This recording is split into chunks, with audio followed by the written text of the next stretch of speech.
రోజు రోజుకి గోల్డ్ రేట్లు పెరుగుతున్నాయి. తాకట్లో ఉన్న బంగారానికి వడ్డీలు పెరుగుతున్నాయని టెన్షన్ పడుతున్నారా? కొమ్మూరి గోల్డ్ వచ్చాక ఆ టెన్షనే పోయింది. కొమ్మూరి గోల్డ్. ఒక పక్క మిడిల్ ఈస్ట్ కంట్రీస్ లో ఇరాన్ పైన అమెరికా ఆపరేషన్ ఎపిక్ ఫ్యూరీ అనే పేరుతో యుద్ధం చేస్తుంది. హార్మోజ్ క్లోజ్ అయిపోయింది. రెడ్ సీ దగ్గర కూడా చాలా ఉద్రిక్తత పరిస్థితి. ఆ యుద్ధం వల్ల ప్రపంచ దేశాలన్నీ కూడా షట్ డౌన్ అయ్యే దిశగా వెళ్తా ఉన్నాయి. ఎమర్జెన్సీని ప్రకటించాయి. ఆల్మోస్ట్ కొన్ని దేశంలో లాక్డౌన్స్ కూడా పెట్టేశారు. అయితే ఇప్పుడు ప్రపంచ దేశాలన్నిటికీ కూడా మరొక సవాల్ రాబోతుంది. అదేంటంటే రష్యాకి ఉక్రెయిన్కి భీకరంగా యుద్ధం స్టార్ట్ అయిపోయింది. ఎస్, 2022 నుంచి కూడా ఆన్ గోయింగ్ వార్ వీరిపైన జరుగుతానే ఒకరిపైన ఒకరు అటాక్ చేసుకుంటూ ఉన్నారు. వేల మంది సైనికులు చనిపోతున్నారు, వేల మంది సివిలియన్స్ చనిపోతున్నారు. అయితే తాజాగా రష్యా హైపర్సోనిక్ చాలా డేంజర్ మిసైల్స్ తో ఈరోజు ఉక్రెయిన్ పైన దాడి చేసింది. వేల మంది మొత్తం కూడా పూర్తిగా గాయాలపోయారు. చాలా మంది చనిపోయిన పరిస్థితి. ముఖ్యంగా చనిపోయిన వారి సంఖ్యలో ఎక్కువగా సివిలియన్సే ఉన్నారు. ఎస్, దగ్గరగా 90 మిసైల్స్ తో అటాక్ చేసింది. 600 డ్రోన్స్ ని ప్రయోగించింది. నిజం చెప్పాలంటే రష్యా ఉక్రెయిన్ యొక్క డిఫెన్స్ సిస్టమ్ ని దెబ్బకొట్టడానికి 600 డ్రోన్స్ తో అటాక్ చేసింది. దీన్ని స్వాడ్ అటాక్ అంటారు. అంటే ఆ డిఫెన్స్ సిస్టమ్ ఏదైతే డ్రోన్స్ వచ్చాయో వాటిని అటాక్ చేస్తూ ఉంటుంది. అవి ఒకేసారి 100ల సంఖ్యలో వస్తే ఆ డిఫెన్స్ సిస్టమ్ వాటిని అటాక్ చేస్తుంది, వాటిని గురిపెట్టి అటాక్ చేస్తూ ఉంటుంది.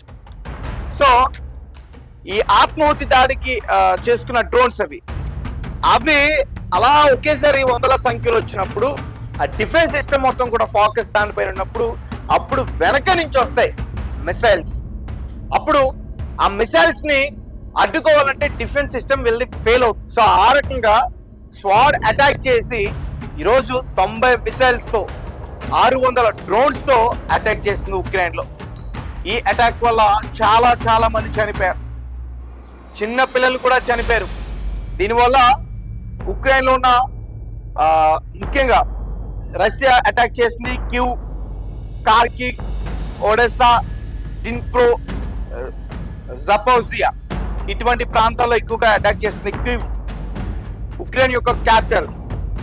సో పవర్ స్టేషన్స్ కావచ్చు, ఆయిల్ డిపోస్ కావచ్చు, మిలిటరీ బేసెస్ కావచ్చు, కమ్యూనికేషన్ సెంటర్స్ కావచ్చు, ఇంకా బిల్డింగ్స్, స్కూల్స్, మార్కెట్స్ అవన్నీ కూడా పూర్తిగా డ్యామేజ్ అయ్యాయి.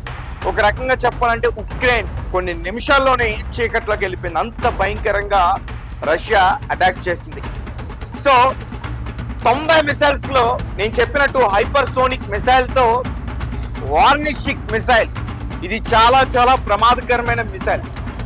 కొన్ని సెకండ్లలోనే దూసుకెళ్లి పూర్తిగా డ్యామేజ్ చేస్తుంది. అట్లాంటి మిసైల్స్ అటాక్ చేస్తుంది ఉక్రెయిన్ పైన.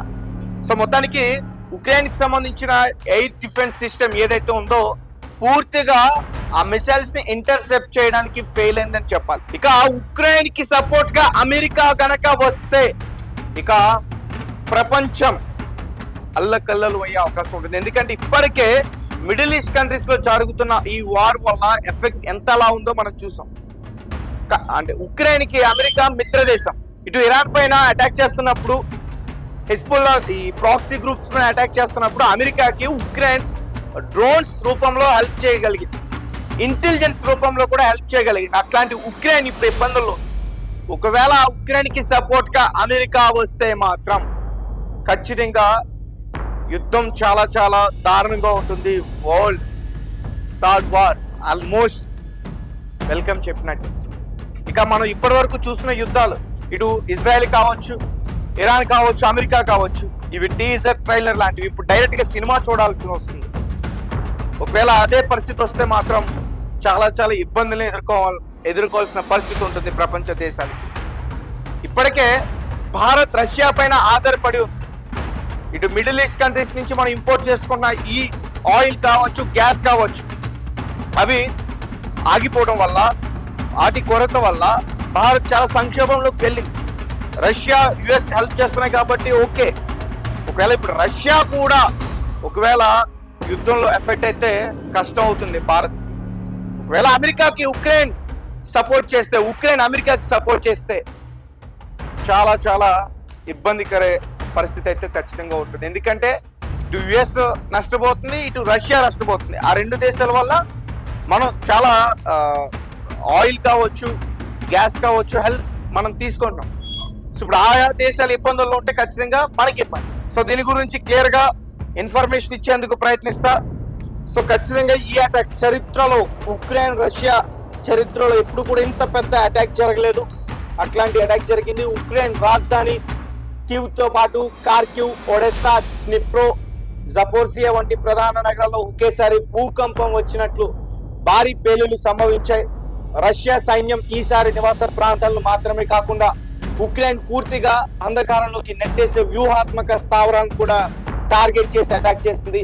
ముఖ్యంగా పవర్ స్టేషన్స్, ఆయిల్ డిపోలు, అలాగే మిలిటరీ స్థావరాలు, కమ్యూనికేషన్ సెంటర్స్ రష్యా మిసైళ్లు బేకర్ దాడి చేశాయి. ఈ దెబ్బకు చాలా ప్రాంతాల్లో గ్రిడ్లు పూర్తిగా దెబ్బతిన్నాయి. విద్యుత్ సరఫరా పూర్తిగా నిలిచిపోయింది. నగరాల చీకట్లు మునిగిపోయాయి.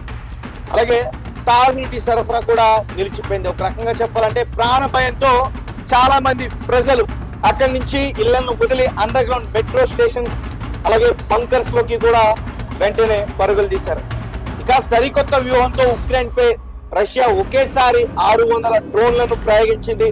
ఈసారి కేవలం క్షిపులతోనే కాకుండా ప్రధానంగా డ్రోన్ వార్పైన కంప్లీట్ ఫోకస్ పెట్టింది.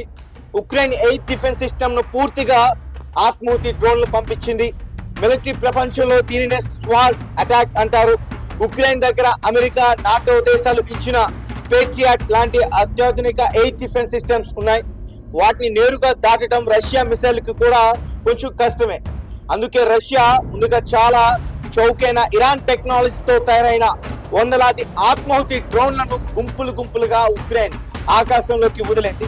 నిజానికి ఇట్లాంటి పని ఇంతకు ముందు ఇరాన్, ఇజ్రాయెల్ పైన, అలాగే గల్ఫ్ కంట్రీస్ లో ఉన్న అమెరికా ఏదైతే మిలిటరీ బేసెస్ ఉన్నాయో అక్కడ ఇదే రకంగా వందలాది డ్రోన్స్ పంపి ఒక రకంగా వారిని కన్ఫ్యూజ్ చేసింది. ఈ వందలాది డ్రోన్లు ఒకేసారి కనిపించగానే ఉక్రెయిన్ రాడర్లు, రక్షణ వ్యవస్థలు వాటిని అడ్డుకోవడంతో బిజీ అయిపోయాయి.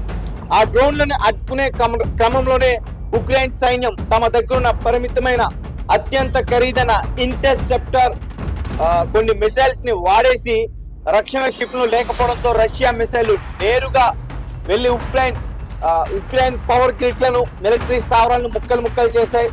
శత్రువును ఆర్థికంగా, ఆయుధాల పరంగా దెబ్బతీసేలాగా, ఆపై కోలుకోలేని దెబ్బతీయడమే రష్యా పక్కాగా ప్లాన్ అమలు చేసినట్టు కూడా చెప్తా ఉన్నారు. అయితే ఈ దాడుల్లో రష్యా ఉపయోగించిన మోస్ట్ పవర్ఫుల్ మిసైల్ ఇప్పుడు ప్రపంచ దేశాలను వణికిస్తా ఉంది. ఎందుకంటే ఉక్రెయిన్ పై దాడిలో రష్యా అత్యంత భయంకరమైన హైపర్సోనిక్ బాలిస్టిక్ మిసైల్ ఒర్నిష్నెక్ ప్రయోగించింది. రష్యా అమ్ముల పొదిలో ఉన్న అత్యంత భయంకరమైన విధ్వంసకర ఆయుధాల్లో ఇదొకటి. దీని ప్రత్యేకత ఏంటంటే ఇది నార్మల్ గా బాంబులతో పాటు అవసరమైతే అణ్వస్త్రాలను కూడా ఇది తీసుకెళ్తుంది. ఆ కెపాసిటీ దీనికి ఉంది. గంటకు కొన్ని వేల కిలోమీటర్ల వేగంతో ఇది ప్రయాణిస్తుంది. ఈ హైపర్సోనిక్ షిప్ ని గాల్లోనే గుర్తించడం చాలా కష్టం. ఇటు ఎయిర్ డిఫెన్స్ సిస్టమ్స్ తో అడ్డుకోవడం అసాధ్యం అని ఇప్పటికే ఈ రక్షణ రంగ చాలా మంది నిపుణులు చెప్తా ఉన్నారు. ఇది ఆకాశంలోకి వెళ్ళిన తర్వాత విడిపోయి ఒకేసారి బహుళ లక్ష్యాలపైన ఒకేసారి 2 ప్లేసెస్ లో కూడా దాడి చేయగల కెపాసిటీ దీనికి ఉంది. ఇక రష్యా ఉక్రెయిన్ పైన చేసిన ఈ దాడితో ఒక్కసారిగా ప్రపంచ దేశాలని కూడా ఖచ్చితంగా వణికాయనే చెప్పాలి. ఎందుకంటే ఏదైతే ఓర్నిషిక్ మిసైల్ ఉందో ఇది చాలా డేంజర్. దీనికి అణ్వస్త్రాలను కూడా తీసుకెళ్లే కెపాసిటీ, అంటే మల్టిపుల్ గా 2 అణ్వస్త్రాలను కూడా తీసుకెళ్లే కెపాసిటీ ఉంది. ఒక ప్లేస్ లో ఒకసారి అటాక్ చేసి ఇంకో ప్లేస్ లో ఇంకొకసారి అటాక్ చేస్తాం, లేదంటే 2 ప్లేస్లలో ఒకేసారి అటాక్ చేసే సామర్థ్యం గలగా ఈ ఓర్నిషిక్ మిసైల్ ఇప్పుడు ఉక్రెయిన్ పైన దాడి చేసిన. ఒక రకంగా చెప్పాలంటే ఉక్రెయిన్ పైన రష్యా అణుదాడి చేసినట్టే. ఒకవేళ అణుదాడి గనక పూర్తి స్థాయిలో చేస్తే మాత్రం ఉక్రెయిన్ ఇక చీకట్లోకి వెళ్లాల్సింది. ఇప్పటికే చేసిన దాడి వల్ల సగం చీకట్లోకి వెళ్ళిపోయింది ఉక్రెయిన్. ఒకవేళ ఉక్రెయిన్ కి అమెరికా సపోర్ట్ చేస్తే మాత్రం యుద్ధం చాలా భయంకరంగా ఉంది.